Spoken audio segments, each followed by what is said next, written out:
Hello everyone, Mr. Happy here, and welcome to the next part of my Final Fantasy XIV Let's Play. So, I know I said I was going to do Black Mage in Brayflox, but I realized that's not really the best place to, do a Black Mage. The next best place to do a Black Mage would probably be Cutter Scribe, because that's where I see Black Mages making the most mistakes, switching between Astral Fire and Umbral Ice. So instead, I decided, you know what, I want to try to get this character as close to 50 as possible. If I want to show DPSing in a dungeon or tanking in a dungeon in the later levels, I do have the option of playing on my main character, just for the sake of teaching people, the little tricks, the little basics. And at level 50, that will probably be a big thing. I'll probably be switching over my main just to show those things. So instead, I'm continuing on with the main story, and the next thing we have on the list is Titan. Titan is the second primal that you'll go up against, part of the Lord of the Crags questline.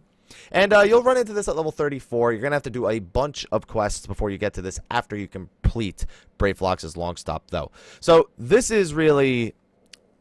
Ifrit was pretty easy, There was nothing special about Ifrit. It was just don't stand in the AoEs, and that was it, and kill the nail in the center. Titan, you actually have a chance of being permanently removed from the fight, and it's also a little bit more hectic in general. Wow, that was that instant queue, though. I love that instant queue. There's also a really nice cutscene here, so we're probably going to have to sit in the waiting thing, but I'm going to skip this cutscene anyway, not going to spoil it for anybody watching.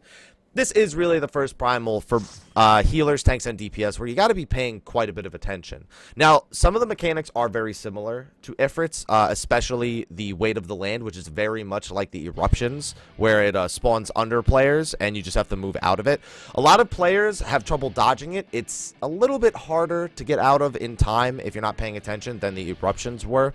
But as long as you're mostly paying attention, you should be okay. So I'm actually going to start stone skinning myself and the other guy. It looks like we have two people that are doing it for the first time. So we're probably going to be waiting a little while. It's a fairly long cutscene.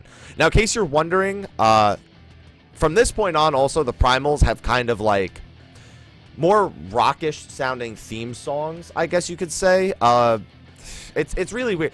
Garuda's not really, I guess, rockish. Actually, yeah, it is. Who am I kidding? It's very, very rockish. One of my favorite things about Titan, though, is the music, because his music changes throughout the fight. Every time he does an attack where he jumps up into the air and crushes everybody when he comes back down, his music changes, and it eventually gets to the actual theme of Titan. So, like I said, we're going to be here for a pretty long time. I'm just going to have my protect ready. So, while I have this time, there's nothing I really want to show through experience, but this arena, the size of it, as you can see right here, it's really, really big. What's going to happen throughout the fight is Titan is going to knock pieces of it off, starting with the very outer rim, and it's eventually just going to get smaller and smaller.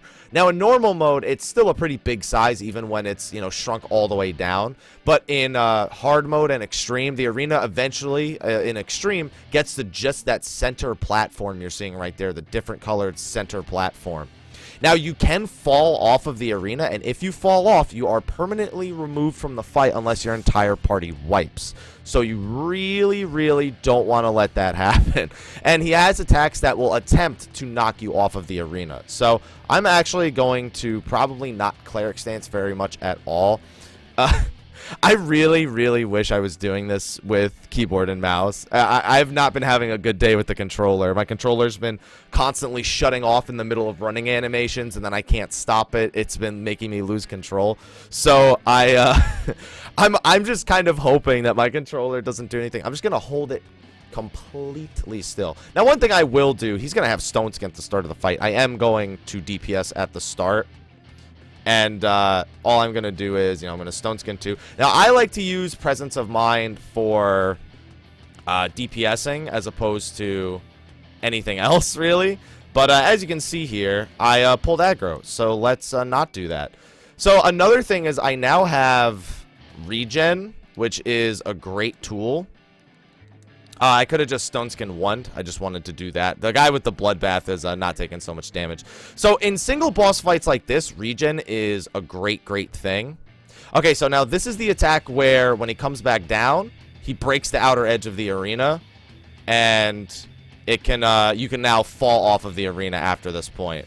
He also has this attack, Landslide, which if it hits you, it knocks you back. That attack is purposely designed to knock you off the arena.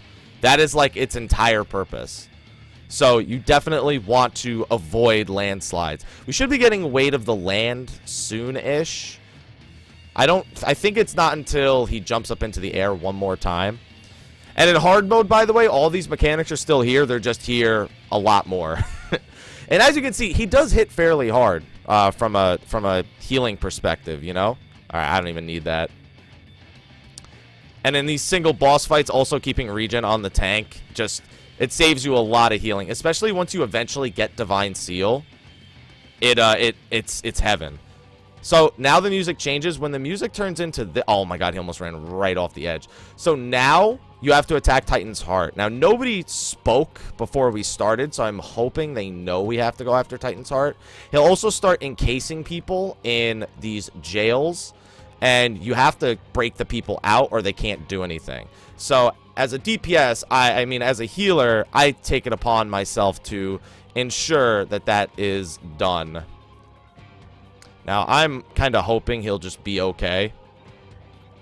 Because, well, regen is like 133, it looks like. So, yeah, we'll be fine.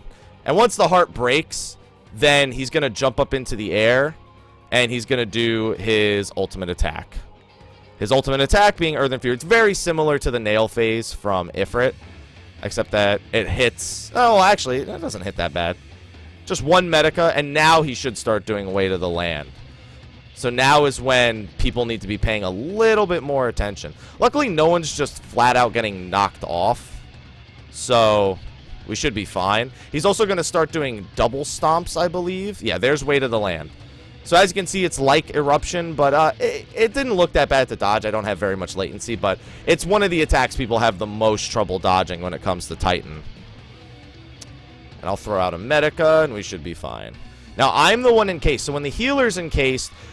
whatever you do, don't like be on the outside of the arena when you get encased. You want to be really close to Titan so that the melee can just walk right over to you without really having to go too far and break you out like that. And also make sure you try not to break people out into the Weight of the Land. That happens a lot, and especially when you do the harder versions of the fight, it'll probably happen even more.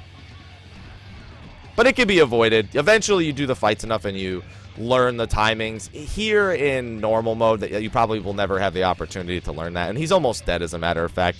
If we just LB'd, it'd be over. And yeah, see? Not so bad, right? That guy's not even going to bother to dodge it. He doesn't need to. We didn't even use our limit break. And that's Titan normal mode. So you can see it's a little bit harder. Like I said, you are able to just fall off here. And as a matter of fact, let me show you what it's like to fall off, because it doesn't feel very good. I don't know who I want to give this to. Everybody played well. So, you know what? I'll give it to the monk. So, yeah. What can happen in the middle of the fight, by the way, is you can get knocked off the arena by a landslide. You could walk off. Anything that knocks you off, this is what happens. And then you hit the bottom and boop. Now, see, you saw that I lived because I wasn't in combat, but because there's no way back up, it just kills you. I just wanted to show you what it's like. You will die and you will be permanently removed from the fight. Now, fun thing is, if you get killed and then you fall off and then you have a raise on you, you can actually raise back at the top. So I kind of want to wait around for the commendations, but at the same time, I really, really don't. So I don't want to make this a 9-minute video. So I am actually really quick. Why am I getting like... Oh, all right. Well, stop the bullying, please. So I am actually going to continue on with the main story a little bit. I got my Black Mage up to... It's funny because I got my Black Mage up to 32 on this character. And I was like, all right, it's time to do Brayflocks. And then I realized from the process of getting from 31 to 32, I was like, you know, DPS queues aside, my rotation didn't really change in a meaningful way at this level. It felt pointless to me to... I explained it at the start of the video. It just didn't feel like a good time to show off how to play Black Mage a little bit differently. And I feel like using my main to show the different jobs might actually be an advantage, because then oh, I gotta repair. Then I'm not actually restricted to just the jobs that I can level on this character. I can show every job in a dungeon scenario and how to do at least decent. Like, obviously, I don't play most of these jobs on a regular basis. You know, White Mage. I actually just started playing White Mage for the first time on my main to heal an Odin, and it was not good. Like, it was a horrible. I was horrible. We still beat it, though, because I at least had a basic enough understanding of how the fight worked and how my role influenced our win conditions. So that, to me, is the more important lesson, is understanding. I didn't even know how to hit. I was like, how do I get to my repose button? Understanding your win conditions as your individual role, to me, is more important than playing absolutely perfect. You know, there are people who will always go out of their way to play absolutely perfect, and I love that because, you know, it makes everything just that much easier. But if this is more of a message to brand new people. If you're still in the learning process, this statement is more towards those people.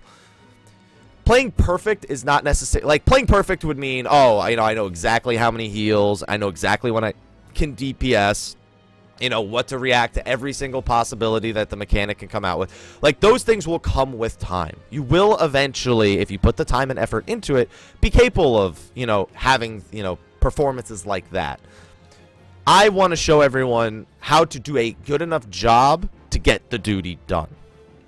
And while that is going to include doing some out-of-the-box things like, you know, DPSing as a healer or turning off Defiance or turning on Sword Oath as a tank, proper cooldown usage on DPS jobs, those things are there, but I'm not going to emphasize them to the point where it's literally like you're letting your tank hit 2k HP and then you know exactly, hey, I'm perfectly fine. He's not going to get crit and die here. He has these cooldowns up. He has this up.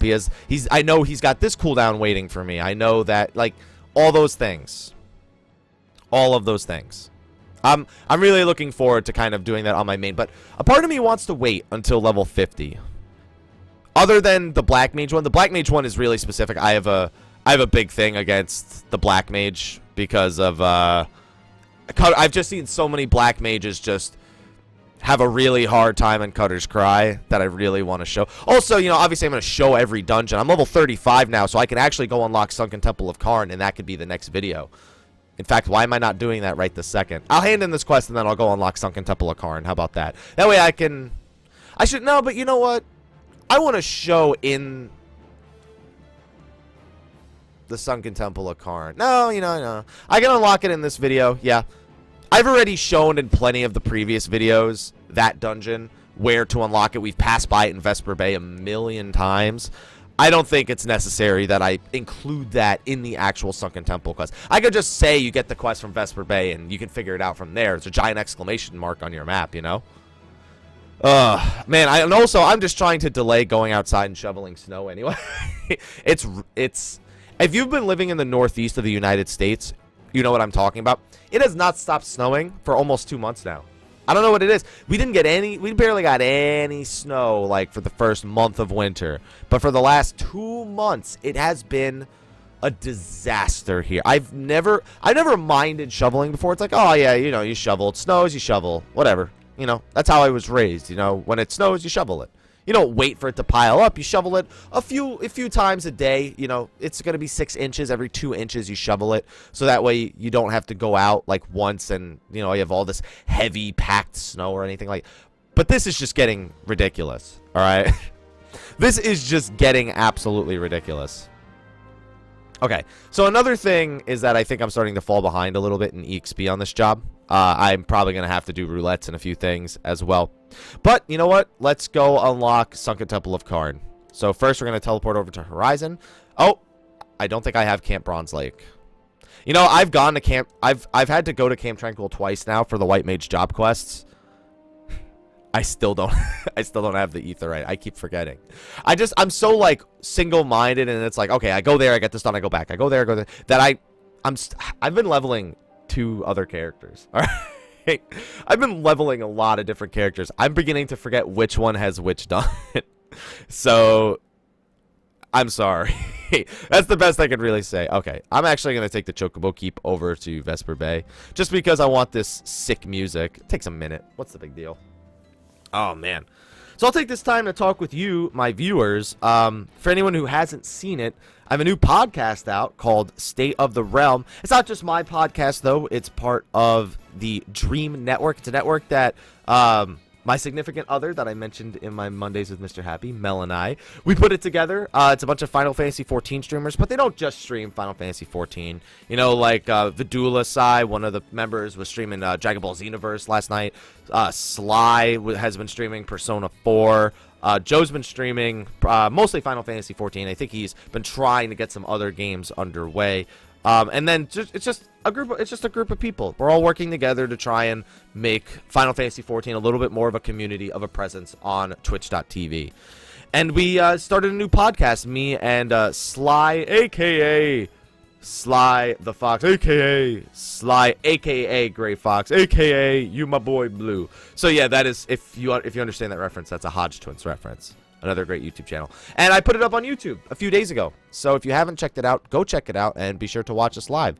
But now that we're here, I'm going to stop advertising and say, hey, Nedrick, welcome.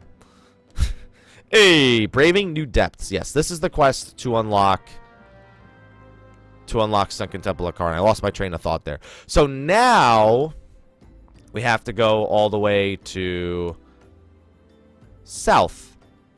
Southern Thanolins. Just south. That's where we need to go. We need to go to Southern Thanolin. I'm going to teleport for free back to Horizon. And then I'm going to take the Chocobo Keep. I think the Chocobo Keep will only take me as far as Ul'dah. I don't think they'll take me as far as I want them to. And you're probably wondering why I'm wasting money on the Chocobo Keep. To be honest, it's just nice to be able to put my controller down and just chill, dude. Silver Bazaar. Oh, no. We don't want to go there. It's just nice. I put the controller down on my lap, and I just chill. I can sit back, relax, take a sip of my coffee. Here, I'll do that right now. And besides, this is some of the best mount music in the game. I think that's half of the incentive to do it, is just that the mount music is good. I almost wish we could somehow unlock this mount music on our regular Chocobo or something like that. I wonder if Heavensward's going to have different mount music because it's flying chocobos, or flying mounts in general. I wonder if they're going to have different I never even thought about that. Oh, that's another thing I could talk about real quick. So, am I going to get hit by that? No. Okay. I wasn't sure if being on the keep would count for that. That's another thing I want to talk about real quick. So, there's a Heavensward panel this Saturday at PAX East. I believe, yeah, March 7th at noon Eastern Standard Time. It's a Heavensward panel, so they're probably going to spend most of the time at the beginning talking about some of the stuff we already knew, because it is, a live panel for people who don't know things. So I'm expecting them to, re-mention the Dark Knight, the Astrologian, the Machinist, the new jobs coming in the expansion this spring. And then I'm expecting the second half to be filled with announcements. The big hope is that there's going to be a release date announcement this weekend. I'm hoping. If not that, I at least want to know how much my collector's edition is going to cost and when I can pre-order it, because I really, really, really, really, really want the collector's edition. A hunt just spawned in Western Thanolin. I probably should have stuck around for that. People are, I've yet to get removed from a hunt party in this character. I've only been on a few hunts, but I just shout for an invite. I get the invite, then I just spam Medica 1, and nobody even thinks twice about it. Nobody even looks at the fact that I'm level 34. Everyone's just like, yay, we got a white mage in the group. We're gonna get full credit, and then we don't get full credit. But it's not my fault, because every time I've gotten invited, it's been to like a group of 1 or 2 other people. And they're like DPSs, so they barely generate any enmity at all. In case you're wondering what's going on here, I think I mentioned it in the last video. Little Ladies Day is going on. So if you want to do that, you can. It's going to take us 2 minutes to get to Little Alamigo. So again, just put the controller down and relax. Honestly, it would save me money to not pay for this. But, I've already said it. I'm saving money not teleporting, I think. And look at that, mapping the realm achievement. I just got 12,000 experience points. So I don't think I've ever mentioned that. I might have mentioned it in a really, really early video, but when you discover a new area, you do get a little bit of experience points. I got 1,161. I'm pretty sure that's not even 1%. I think that's 0.5% of a level. Yeah, I think you get 0.5% of a level, and then if you if you map the entire zone, it's 5% of a level because it's 10 times the reward. So if you do, so usually you do them both simultaneously, it's 5.5% of a level. Yeah, I'm pretty sure if I actually took the time to calculate it out, that's exactly what it would come out to be. Because it's definitely, yeah, it is. Okay, yeah, it is. It is. Okay, I just mathed it out in my head real quick. Yeah, 0.5% and 5% if you discover the whole area. So it's recommended that. You actually do that. Do it on the jobs that need it the most, which will probably be the first job that you're leveling. You know, that's not something that you'll save for a secondary job. Like, oh, I'm not going to discover everything here. I'm not going to do that. Why would I do that? Okay, so we have that out of the way. I also started putting my mount on my hotbar as opposed to leaving it on that secondary hotbar because I got tired of having to lift my hand up over my mouse and click it and everything. Although I still have a bit new abilities being added to my shared hotbar, and that is definitely getting annoying. So, once you grab that quest, you're going to want to head over to Southern Thanalin, like I said, and over here is the entrance to the Sunken Temple of Karn. This is another dungeon that can be quite difficult for everybody, but it's not because, you know, enemies just happen to hit harder or the trash is that super hard. It's really the first boss and the last boss that cause a lot of issues. The second boss can cause some issues, but the first and the last boss are absolutely difficult for new players. That's because it's just new concepts that players haven't been introduced to before. So I'm going to unlock it real quick. And we're good to go. Now, this is an optional dungeon, but you are going to have to do it at some point in the... Well, it's optional at this level. But eventually, you will need to do Sunken Temple of Karn to beat the main story. In the 2.1 storyline, I believe. So with that out of the way, the next video, I'm going to be healing the Sunken Temple of Karn. Hopefully you enjoyed this video going over Titan and a few other things that I've discussed. But anyway, thanks for watching the video. I'll see you guys in the next part. Until then, take care.